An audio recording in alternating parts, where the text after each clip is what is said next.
En el mundo del crimen, hay ladrones, hay estafadores, y luego está Victor Lustig, un hombre tan convincente, tan ingenioso, que logró vender la Torre Eiffel no solamente una vez, sino 2 veces.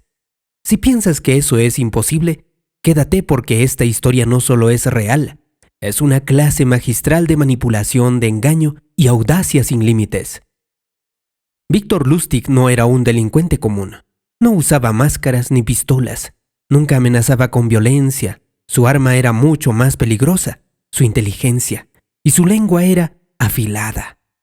Si hubiera querido, probablemente podría haberse convertido en un exitoso empresario o un político influente, pero eligió otro camino, el de convertirse en uno de los estafadores más legendarios de todos los tiempos. Esto es Genial Documental, y hoy hablaremos acerca de este peculiar personaje. Orígenes y primeras estafas. Víctor nació en 1890 en Austin, una pequeña ciudad del entonces Imperio Austrohúngaro, lo que hoy es República Checa. Su familia era humilde, pero él nunca pareció encajar en una vida modesta. Desde niño, desarrolló un talento especial. Observaba a las personas y podía leer sus intenciones en segundos. No solo era carismático, hablaba checo, alemán, francés e inglés con fluidez. Y más tarde aprendería italiano. Esto le abrió las puertas a una vida de viajes y engaños internacionales. En su juventud se trasladó a París y pronto descubrió su primer gran escenario, los transatlánticos de lujo, que cruzaba el Atlántico.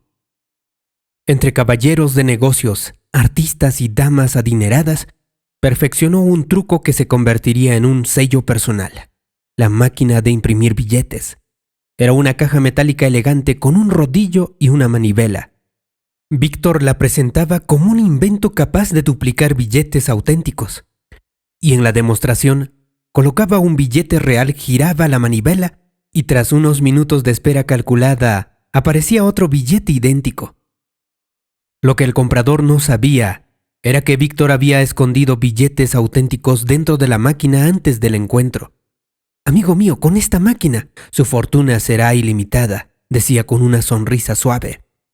La vendía por miles de dólares y cuando el comprador descubría que no funcionaba, Lustig ya estaba en otro país navegando hacia su siguiente víctima. El París de 1925 y la oportunidad de oro. En 1925, París renacía tras las heridas de la Primera Guerra Mundial. Los cafés estaban llenos, la moda florecía y las calles vibraban con el jazz y las tertulias intelectuales. Pero no todo era brillo. La Torre Eiffel, construida para la Exposición Universal de 1889, mostraba ya desgaste. Aunque mantenía su majestuosidad, pero el costo de su mantenimiento era enorme. Algunos artículos en la prensa comenzaban a cuestionar su utilidad y sugerían su posible desmantelamiento. Lustig leyó esos titulares y vio oro ahí. Diseñó un plan audaz. Se haría pasar por un alto funcionario del gobierno francés encargado de supervisar la venta secreta de la Torre Eiffel a empresas de chatarra. Falsificó papeles con membrete oficial, creó un personaje respetable y envió cartas confidenciales a 6 de los principales empresarios del sector. Los invitó a una reunión privada para discutir un proyecto de máxima discreción. El primer gran golpe. La reunión tuvo lugar en un salón del lujoso Hotel Crillon.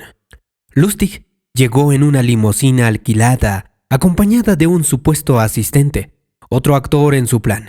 Sobre la mesa, desplegó planos de la Torre Eiffel. «Caballeros, el gobierno ha decidido venderla.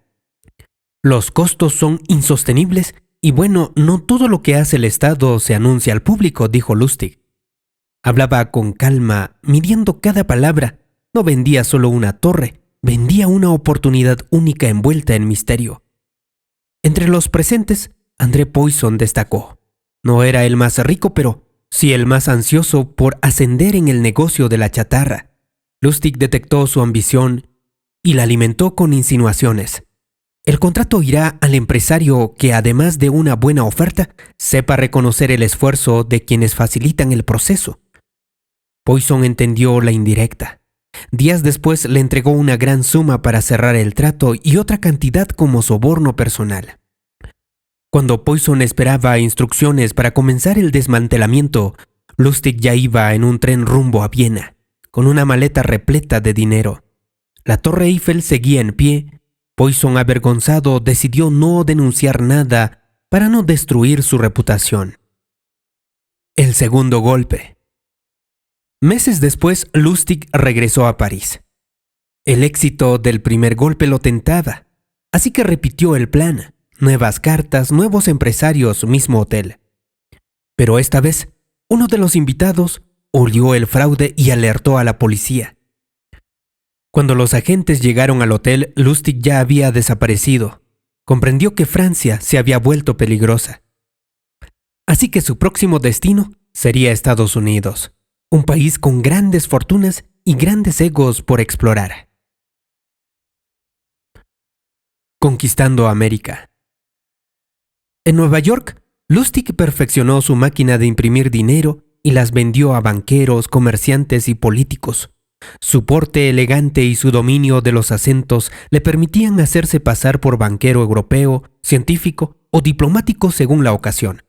Pero su jugada más audaz en América no implicó máquinas ni papeles falsos, sino al mismísimo Al Capone. Lustig pidió a Capone un préstamo de $50,000 para un negocio que aseguró le daría grandes beneficios. No invirtió un centavo, guardó el dinero intacto. 2 meses después volvió con gesto serio. Lo siento, señor Capone, el negocio fracasó. Aquí está todo su dinero. Capone lo miró sorprendido. En un mundo de mentirosos, un hombre que devolvía el dinero era una rareza. Como gesto de confianza, le regaló $5,000. Así era Lustig. Era capaz de ganarse la simpatía de un gángster estafándolo. La caída de un maestro. En 1935, el servicio secreto estadounidense lo atrapó por falsificación masiva de billetes. Intentó escapar en varias ocasiones, incluso saltando por la ventana para huir de un interrogatorio, pero fue recapturado. Su destino final fue la prisión de Alcatraz, donde pasó sus últimos años, y murió finalmente en 1947.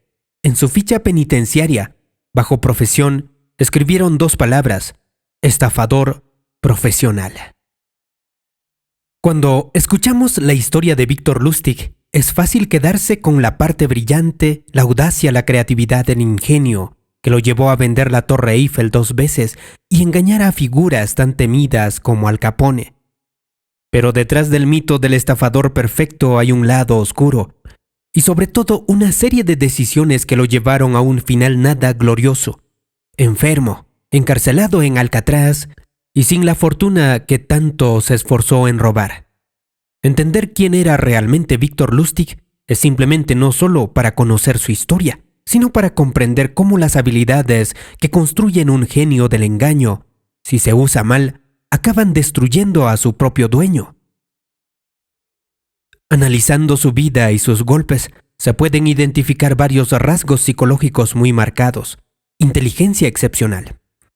Lustig no era un ladrón compulsivo, era un estratega. Diseñaba cada fraude como si fuera una obra de teatro, pensando en cada detalle: el vestuario, los papeles falsos, la manera de hablar, el lugar donde se realizaba la reunión. Su dominio de varios idiomas y culturas le permitía moverse como un camaleón social. También tenía empatía al servicio del crimen, es decir, tenía una gran capacidad para leer emociones, detectaba inseguridades, ambiciones y miedos en cuestión de minutos. Pero en lugar de usar esta habilidad para ayudar a la gente, la utilizaba para explotarla. Es decir, la empatía de Lustig no era para conectar, sino para manipular. Por otro lado, el narcisismo y la necesidad de reconocimiento. Aunque evitaba la violencia y buscaba pasar desapercibido ante la ley, sentía una necesidad interna de probarse a sí mismo que podía vender cualquier cosa. Empresarios, banqueros, gángsters. Cada golpe era tanto una forma de ganar dinero como una manera de alimentar su ego. Y finalmente, Víctor no parecía experimentar culpa. Para él la mentira era un recurso tan natural como para otros lo es el respirar. No robaba por hambre, lo hacía por el desafío, el placer de salir vencedor. Este tipo de personalidad es como un arma de doble filo. Cuando más éxito tenía Lustig, más grande era su necesidad de probar algo nuevo, más arriesgado y más imparable. Y ahí está la trampa. Cuando engañas a un empresario y nadie lo sabe, puedes seguir en las sombras. Pero cuando engañas a uno de los gángsters más famosos de América y vender uno de los monumentos más icónicos de Francia, tu nombre empieza a circular y las autoridades comienzan a buscarte con más determinación. En 1935, su ambición lo llevó a entrar en la falsificación masiva de billetes en Estados Unidos. Esto ya no era un golpe puntual, era un negocio criminal continuo de alto riesgo. El servicio secreto lo atrapó y su capacidad para improvisar excusas ya no fue suficiente. Lo que comenzó como una vida de lujo y viajes terminó en una celda fría en Alcatraz, donde la única audiencia que le quedaba eran otros reclusos. Así que es inevitable preguntarse, ¿qué habría pasado si Victor Lustig hubiera usado su talento para algo legítimo?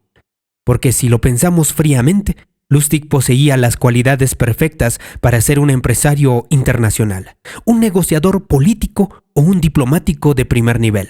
Hablaba varios idiomas y entendía diferentes culturas. Él podía negociar con frialdad y persuadir a cualquiera. Sabía cómo inspirar confianza y manejar situaciones de alta presión. Tenía una creatividad extraordinaria para resolver problemas.